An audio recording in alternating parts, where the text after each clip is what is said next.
Okay, so now we are going to start our next topic, which is in the same league, and that is flotation.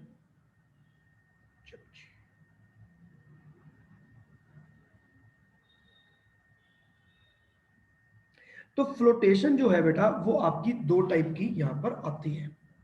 ठीक है, कौन से दो type की? कि एक फ्लोटेशन में हम लेते हैं सिर्फ और सिर्फ ट्रांसलेटरी मोशन, लेट मी सी, हाँ ट्रांसलेटरी इक्विलिब्रियम्स, और एक में हम लेंगे रोटरी इक्विलिब्रियम। ठीक है, चलो जी। तो सबसे पहले यहाँ पर लिखते हैं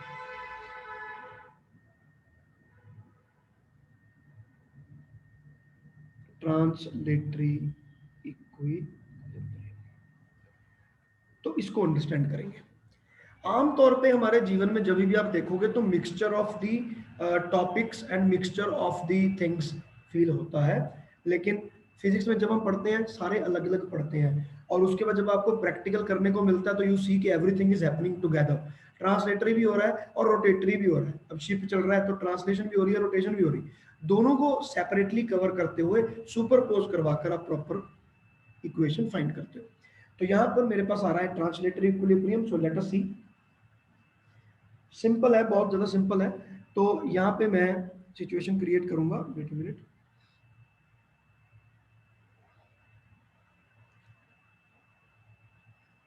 okay, so let us say this is the surface of the water. Okay, और मेरे पास इसका बॉटम भी है।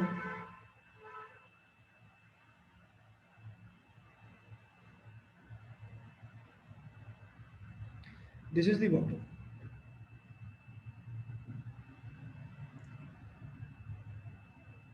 ओके, ठीक है, दिस इज द बॉटम। तो इसमें मैं एक बॉडी को उतार रहा हूं। तो अब सबसे पहले क्या हुआ, मैंने एक बॉडी को रखा, and that body just got sunk. वो नीचे चली गई और वो बॉडी डूब गई।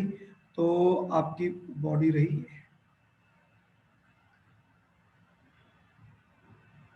This is the body, late us से। तो अब ये बॉडी डूब गया, और ये बॉडी डूब क्यों गया, अब हमें इस बात को समझना है। So first of all there are how many forces that are acting on it. जब भी एक बॉडी पानी में जाएगी तो there will be two forces, those will be acting. ठीक है, one will be the weight, another will be the point force. तो अगर मैंने इस बॉडी को पानी में रखा और ये डूब गई, तो इट इज एविडेंट कि भाई साहब वेट ज्यादा होगा वो पॉइंट फोर्स से, और तो कुछ हो नहीं सकता। लेट अस सी। तो ट्रांसलेटरी इक्विलिब्रियम में सबसे पहला मेरे पास ऑप्शन है when the body sunk। तो in this case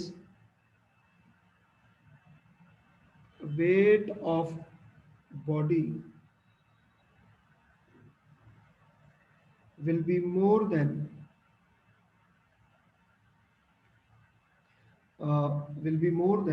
the point force, yeah, let us call it upthrust।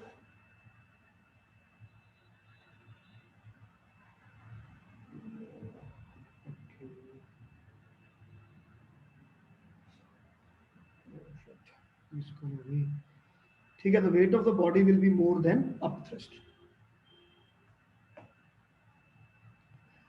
और यहाँ पर अब this I am writing weight more than the point force। so weight should be the total volume into rho into g। mg की जगह हम क्यों लिखेंगे इसमें, इस चैप्टर में, V rho G. So this should be greater than the point force.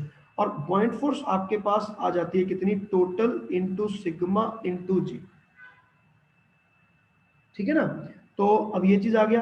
अब यहाँ पर वीटी और जी मैं दोनों के दोनों को कैंसिल कर दूंगा।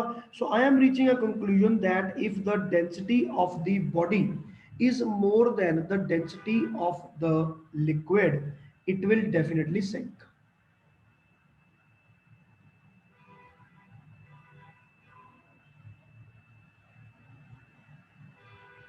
सर वीटी क्या है? Total volume.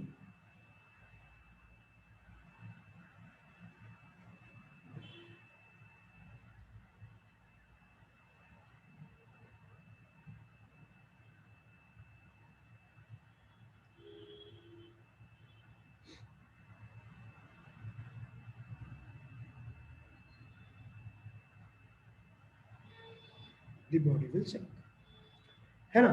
तो ये तो प्रॉपर एग्जांपल हो गया, इसमें तो कुछ है नहीं, लोहे का कोई भी पीस हमने पानी में रखा तो वो डूबेगा ही डूबेगा। The density of the metal is more than the density of the fluid. चलो जी, अब हम चलते हैं नेक्स्ट इसके आगे। अब सेकंड केस आ गया मेरे पास फ्लोटेशन का। तो इसमें आ गया मेरे पास आ, इसको आप कहोगे पार्टली सबमर्ज्ड।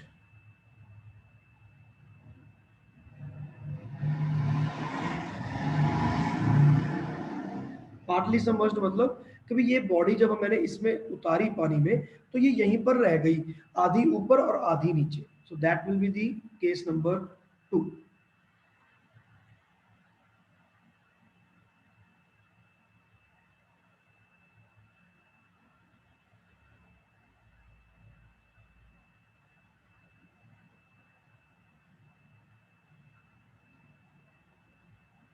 ठीक है, और बॉडी जो है वो हमारी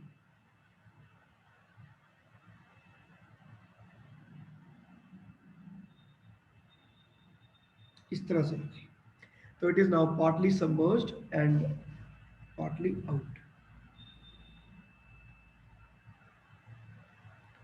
ना अब देखते हैं, ठीक है ना। ऑब्वियसली वेट नीचे लग रहा है, बॉइंट फोर्स इसको ऊपर लग रही है। बेटा इसमें तो कोई डाउट नहीं है,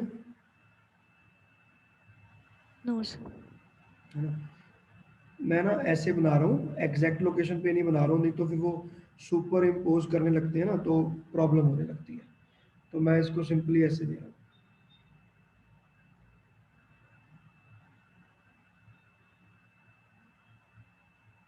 ठीक है, जस्ट शोन लाइक दैट। ठीक, अरे यार इनको इकट्ठी बना देते। चलो सॉरी, है, देखते हैं।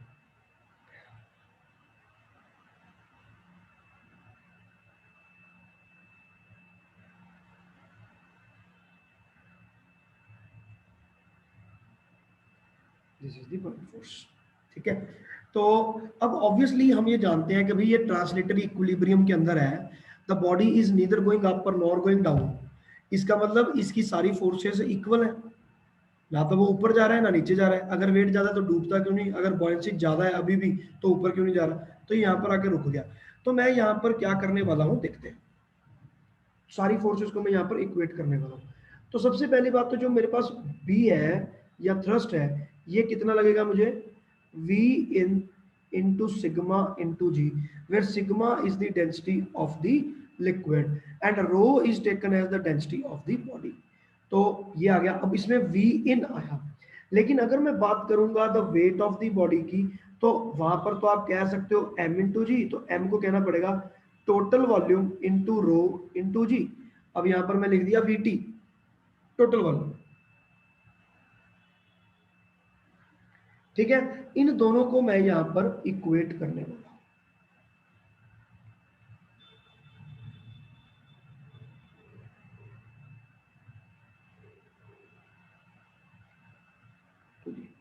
ऑब्वियसली ये इक्वेट हो जाएंगे। अगर मैं इनको इक्वेट किया, जी से मैंने जी कैंसिल कर दिया, so it will come out to be V in into sigma is equal to V into rho. तो यहां से मुझे मिल गया एक world famous formula, V in by V is equal to rho by sigma। तो this is the ratio of the body that will be inside inside the fluid. तो यहां से मुझे निकल जाएगा परसेंटेज ऑफ द बॉडी और the ratio of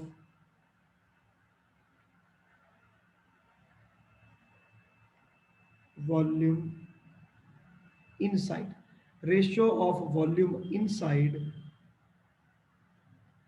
ठीक है, will be equal to rho by sigma.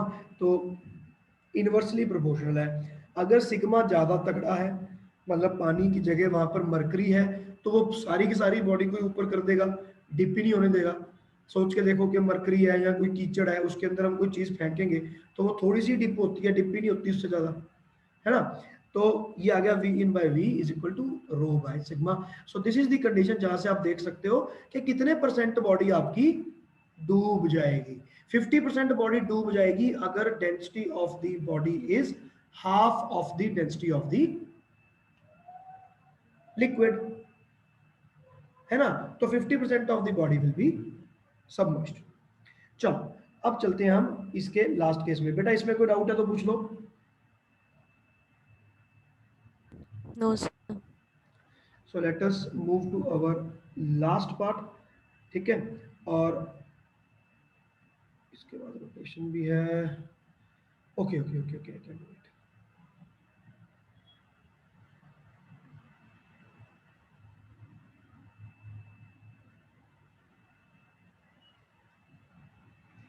अब ये बड़ा अजीब वो है जो केस है।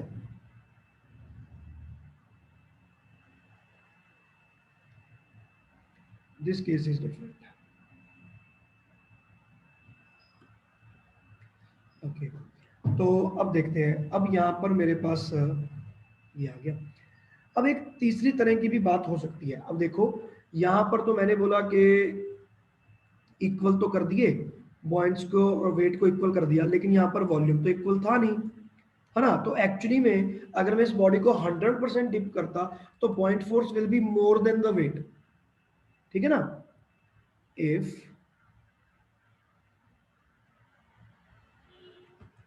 The body, wait a minute बेटा,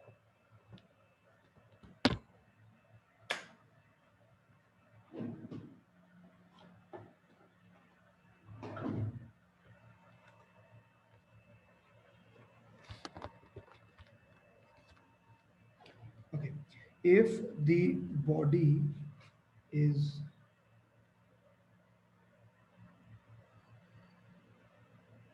submerged wholly, the point force will be more than weight and it will be pushed upwards. तो ये बॉडी को ऊपर फेंकेगा। तो ये जैसे जैसे ऊपर जाता रहा, जब ये यहाँ से बाहर निकला तो इसने अपना वॉल्यूम इन को रिड्यूस करके पॉइंट फोर्स को रिड्यूस कर लिया। दैट इज ओवर, ठीक है। लेकिन अब ये वाला केस मेरे पास ऐसा है जिसमें एक्चुअली में जब मैंने बॉडी बॉडी को कंप्लीटली सबमर्ज किया तो आपके पास ये दोनों की दोनों चीजें इक्वल हो गई। तो ये केस है।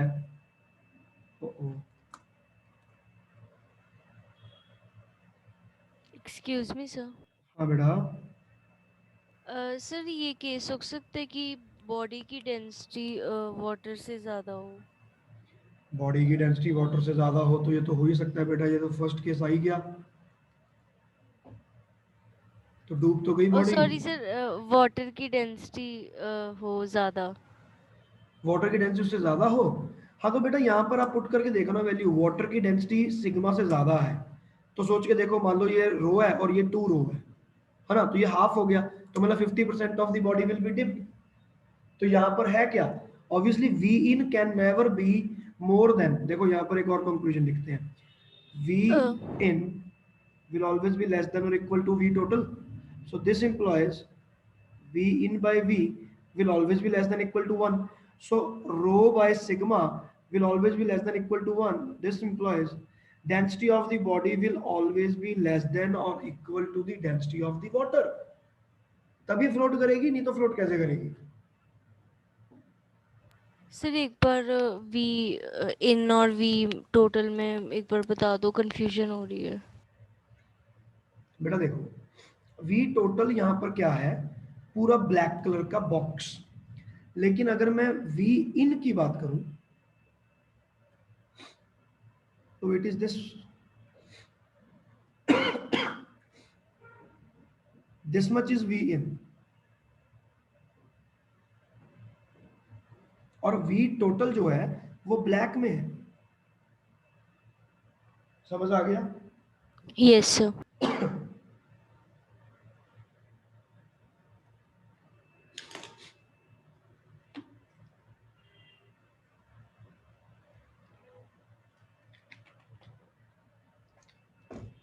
Now, upthrust is equal to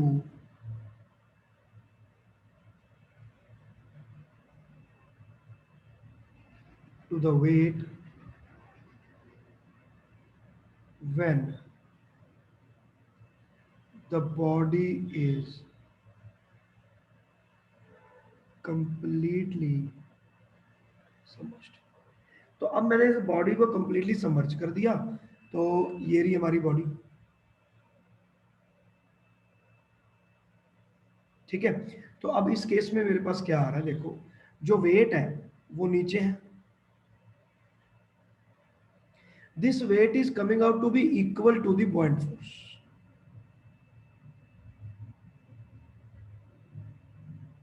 ये दोनों एक दूसरे के इक्वल आ रहे हैं, ठीक है। अगर ये दोनों एक दूसरे के इक्वल आ रहे हैं, buoyant force and the weight, ठीक है, तो कैसे करेंगे हम, weight is equal to the buoyant force. तो वेट को मैं लिख रहा हूं m इंटू जी, और buoyant फोर्स को तो मुझे यही लिखना पड़ेगा v in into sigma into g. तो इसको मैं लिख सकता हूं total volume into rho into g, this is equal to v in into sigma into g. और v इन क्या है, ये भी टोटल वॉल्यूम है, तो मैं अब ये v इन या ऐसा करो ऊपर v इन लिखा रहने दो, यहां पर मैं लिख देता हूं total, because total volume is inside. तो vt से vt कैंसिल हो गया, g से g कैंसिल हो गया, तो आपके पास एक ही लॉजिक कंडीशन आती है, that is rho is equal to sigma. तो density of the body should be equal to the density of the water. अब पॉसिबिलिटी बनती है कि आपके पास कोई लोहे की बॉडी है, लेकिन आपने उसको इस तरह से क्रिएट किया कि the air trapped inside the body, जब आप उसकी एवरेज डेंसिटी फाइंड करोगे तो that will come out to be equal to the water. बात समझ में आ गई? मेरे पास बॉडी यस सर।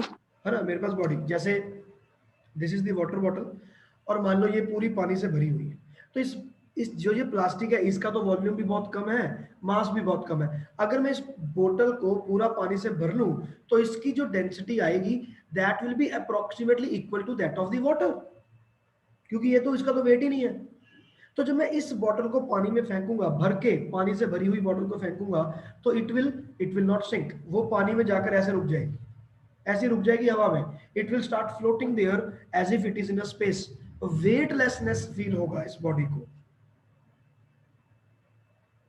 आप समझ गए? हाँ जी यस बेटा सर। जी, हो गया। तो अब ये आ गया रो इज इक्वल टू सिग्मा, ठीक है ना। तो ये अगर आपकी कंडीशन फुलफिल हो गई, rho is equal to sigma, where यहां पर मैं नोट लिख देता हूं, rho is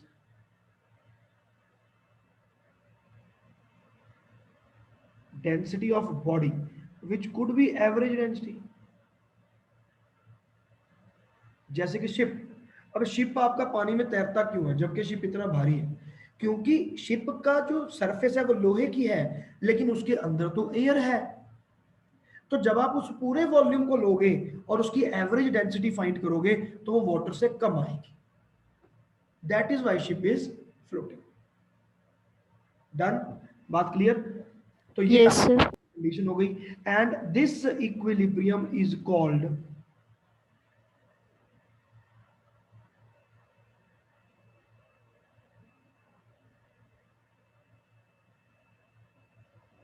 is called neutral equilibrium. Neutral equilibrium, neutral equilibrium का मतलब होता है बेटा कि इस बॉडी को आप कहीं पर भी ले जाओ, इसको कोई फोर्स लगेगी नहीं, it will be in equilibrium. The body is floating here, the body is floating here, इसको उठा के आप यहाँ ले जाओ, यहाँ ले जाओ, यहाँ ले जाओ, कहीं मर्जी छोड़ दो, बॉडी को जहां छोड़ दोगे वो वहीं पे रुकी रह जाएगी, इट विल नॉट मूव, जो यहाँ पर है वहीं पे है। जैसा कि स्पेस ग्रेविटी चैप्टर में हमने पढ़ा था, वाटर मॉलिक्यूल या समथिंग एनीथिंग, मैं उसको ऐसे फेंक दूंगा, जो यहाँ पर चली जाएगी वो यहीं पे रह जाएगी, जो यहाँ पर चलेगी वो यहीं पे रह गई हवा में ही, ठीक है। सो दैट इज दिस, ठीक है ना। तो this is the typical case of weightlessness.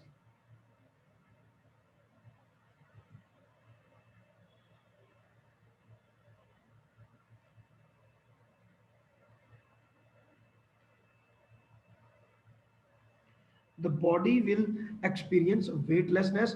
तो आपके पास बड़ा इजी हो गया, ये बॉडी जो है इसको आप कहीं मर्जी उठाकर ले जाओ, जहां पे रख दोगे वहीं पे ही पड़ी रहेगी, ये कहेगी कि भाई मेरे को डिस्टर्ब मत करो, ठीक है ना।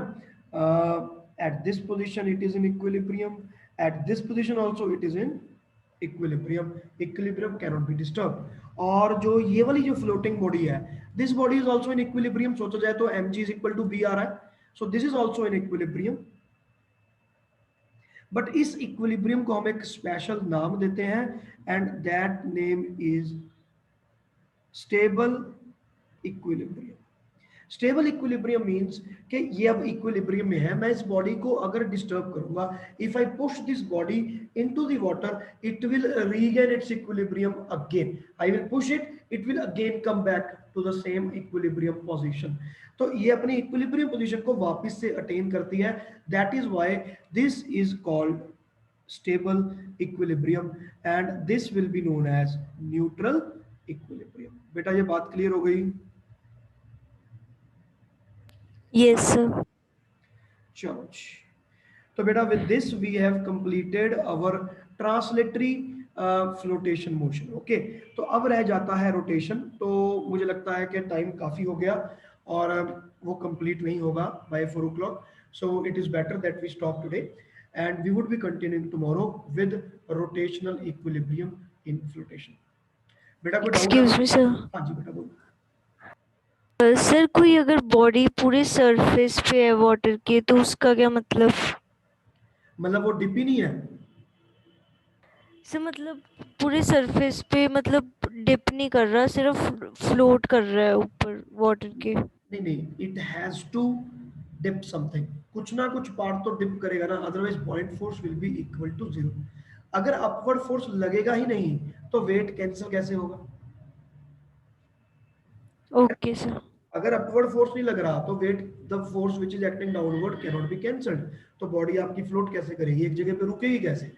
Who will stop it from going down? तो उसको अपवर्ड फोर्स तो लगनी पड़ेगी, तो अपवर्ड फोर्स उसको लगेगी पॉइंट फोर्स से, and point force is given by V in sigma g, तो वी इन तो जीरो हो ही नहीं सकता। Okay sir. Anything else? No sir. चलो जी ठीक है, so with this we are closing our lecture now. Okay, so all the best, bye. Thank you sir. Okay बेटा।